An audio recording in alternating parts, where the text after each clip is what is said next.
अस्सलाम वालेकुम मेरे तमाम ग्रुप मेंबर्स को पेशगी ईद मुबारक। आज वीडियो बनाने का बुनियादी मकसद ईद के 3 दिनों के लिए आपकी रहनुमाई करना है कि किस तरीके से आप जो है वो ईद के 3 दिनों को मैनेज करें। डे नंबर 1 पर इस बात का ख़ास ख्याल रखें कि नाश्ते में कार्ब्स की क्वांटिटी को कम रखें। मिसाल के तौर पे आप ब्रेड, रोटी, चावल इन तमाम चीज़ों से एहतियात करें। उसकी वजह यह है कि पूरा दिन जो है वो आप ईद की तैयारियों में मसरूफ़ होंगे और आपको टाइम मैनेज करना बहुत मुश्किल हो जाएगा अपने लिए कोई भी चीज़ बनाने के लिए। तो ब्रेकफास्ट में आप जो है वो प्रोटीन पे इंहिसार कीजिए। एग्स आप ले लीजिए, 2 बॉइल्ड एग ले लीजिए, चाय ले लीजिए। और उसके अलावा जो है वो जाहिर सी बात है कि गोश्त जब घर में बनता है तो हम उसको पकाते भी हैं और खाते भी हैं। तो उसके लिए इस चीज़ का ख़ास ख्याल रखें कि जब कभी भी आप कोई भी चीज़ खाएं तो उसमें ऑयल की क्वांटिटी जो है वो कम होनी चाहिए। और मिसाल के तौर पे अगर आप अपने घर वालों के लिए बना रहे हैं तो ऑब्वियसली उसमें ऑयल की क्वांटिटी आप कम नहीं कर सकेंगे। तो उसके लिए जो है वो तरीका ये है कि आप जब वो चीज़ बनाएं तो उसके अंदर से कुछ बोटियां आप उसमें से ले लीजिए और अपनी प्लेट को सैलेड से ज़्यादा फिल कीजिए और सैलेड को पहले खाइए और उसके बाद फिर आप जो है वो मीट का पोर्शन जो है वो लीजिए। और उसमें रोटी को अवॉइड करें क्योंकि आपकी लाख कोशिश के बावजूद आपका इंटेक जो है वो थोड़ा बढ़ जाएगा। तो इसीलिए कार्ब्स की क्वांटिटी को अगर आप रिड्यूस करते हैं तो कहीं ना कहीं वो चीज़ जो है वो फैट की शक्ल में ज़रूर पूरी होगी, क्योंकि बड़ा मुश्किल हो जाएगा कि आप अपने लिए कोई ऐसी चीज़ प्रिपेयर करें जिसके अंदर फैट जो है वो कम हो। ज़ाहिर है जब हम घर वालों के लिए बना रहे होंगे तो ऑब्वियसली आप उसी में से ही थोड़ा बहुत पोर्शन जो है वो लेंगे। तो उसको इस तरीके से ही मैनेज कीजिए कि आप उसमें से ले लीजिए लेकिन सैलेड से अपने पेट को पहले भरिए। जहाँ तक मीठे की बात रही तो मीठा खाते वक्त बस इस बात को ज़रूर जहन में रखिए कि आपको पोर्शन कंट्रोल रखना है। और आप अगर 3 से 4 टेबल स्पून मीठा खा लेते हैं तो इसमें कोई हर्ज नहीं है ईद के मौके पे, लेकिन उस चीज़ को बार बार यकीन दहानी कराते जाइए, याद रखते जाइए कि आपने पोर्शन कंट्रोल करके खाना है और आप अपने वेट लॉस जर्नी में हैं। और रात के औकात में चावल से परहेज़ कीजिए क्योंकि नॉर्मली 1 2 3 डिशेस तो बनती ही हैं।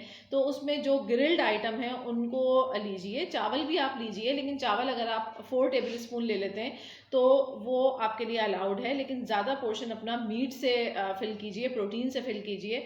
और जहाँ कहीं भी आप दावत में जाते हैं तो आपकी चॉइस जो है वो ये होनी चाहिए कि उसमें आप जो ग्रिल्ड आइटम है, बेक्ड आइटम है, उनको प्रेफरेंस दें। और जो आपके कार्बोहाइड्रेट्स हैं उनको आप थोड़ा सा रिड्यूस करें। और जो आपका सैलेड है उसमें कोशिश ये कीजिए कि ऐसी सैलेड ना लें जिसके अंदर मेयोनेज़ वगैरह की ड्रेसिंग हो। सिंपल सैलेड हो तो वो आप ज़्यादा लें और पहले वो खा लीजिए ताकि आपका स्टमक जो है वो फुल हो जाए।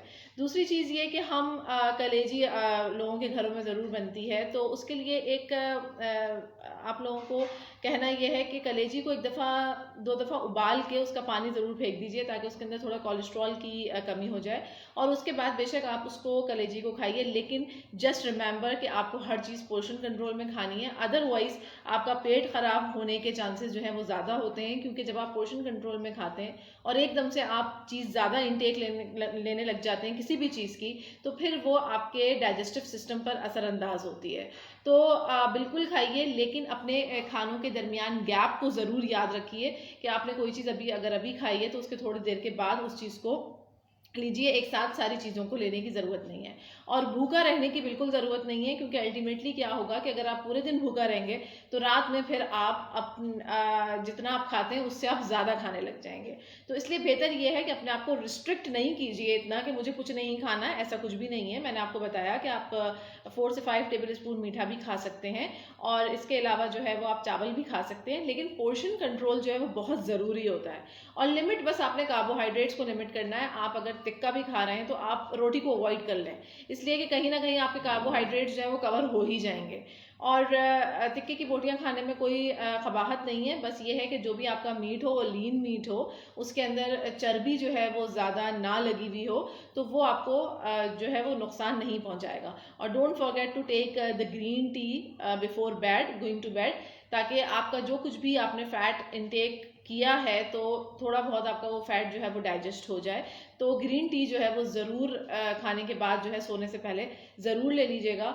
और 1 चमचा अस्पागोल जो है वो नाश्ते से थोड़ा पहले, जो है वो 1 चमचा अस्पागोल इन 3 दिनों में याद से और ज़रूर लीजिएगा। इंशाल्लाह आपको इन तमाम टिप्स से जो है वो बहुत ज़्यादा फ़ायदा होगा। और बस आपने किसी तौर पे भी ये नहीं भूलना कि आपने अपने पोर्शन को कंट्रोल करना है। आपने सब कुछ खाना है लेकिन अपने पोर्शन को कंट्रोल रखते हुए। Thank you so much.